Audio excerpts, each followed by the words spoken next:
Are you wealthy? It all depends on what definition you're using. This reality can change your life, and in this video, I'm going to explain why. What is your definition of wealth? Quick, what's the first thing that comes to mind? Is it financial, spiritual, peace of mind? What is your definition of wealth? Because that definition is going to dictate, to a large extent, how you live your life and the satisfaction that you get in this life. So whatever your definition of wealth is, where did it come from? Where was its origination? For most of us, wealth was determined in our early years, really before the age of 7, when those things were programmed into us. For me, I can say for sure, wealth was determined by money. It was financial. If you were wealthy or not wealthy. I didn't grow up in a wealthy home. I wasn't obsessed with money, but you understood that, boy, our whole culture was built on get a good job, make a lot of money, live happily ever after, relax, that whole thing. So tracing back to where your definition of wealth came from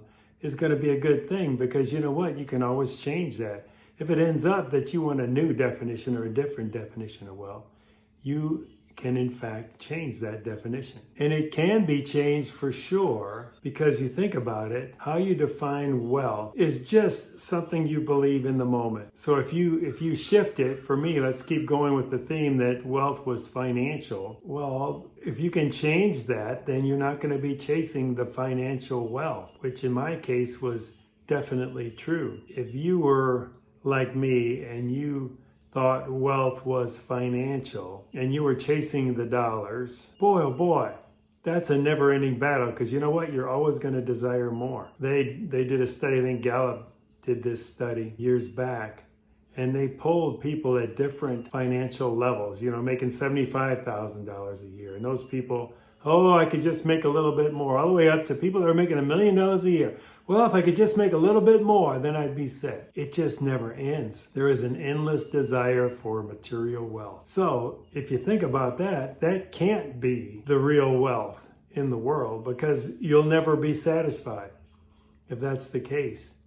And once you get to whatever level it is, and if you're always going to want more, boy, that doesn't sound like a very fulfilling life, does it? So I don't think material wealth, I've discovered, that is not what true wealth is all about. So yes, it can be changed. And if you can change your expectations of wealth, you can change your life. So what if, take a moment right now and think about, what if I were to write a new definition of wealth? What if I were to write a definition that included joy? If I'm joyful every day, then I am wealthy. If I'm peaceful every day, if I'm living life abundantly, meaning I'm serving others, feeling fulfilled, I'm living life with a purpose. Start to think about those sorts of things and write them down.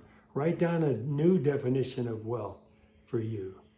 And it could include some financial things. It could include that I have a house that's paid off, for instance. It could include I have the freedom to travel. It could include I have the freedom to change my life and to live with a mindset of love and peace and joy. It could include all those things. So take some time and redefine wealth for you, because it is really all in the expectations. That is going to determine so much. If you're expecting a certain amount of money, you're going to be chasing that certain amount. And when you get there, it's still going to feel empty. I can guarantee you that. When you're writing your definition of wealth, include things that aren't material as well. Your peace of mind, your love, your serving others, your gratitude. I am wealthy because I am in gratitude every minute of every day.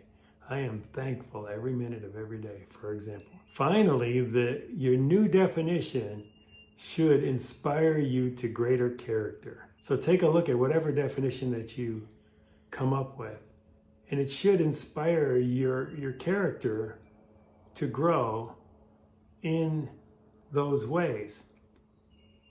What kind of character do you want to have? What kind of character do you want to be known for when people talk about you? Oh, he was kind. He was peaceful. He was joyful. He was respectful. He was honest. Whatever it is, it should lead to character. Your definition of wealth should lead to some character traits that are literally going to be what people see when they experience you, when they spend some time with you. I can tell you, on my journey personally, I went from this world's success to God's world significance. That's the short term that I use to describe it.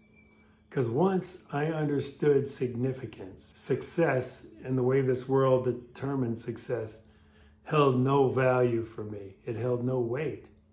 It is being significant, serving others, serving Jesus.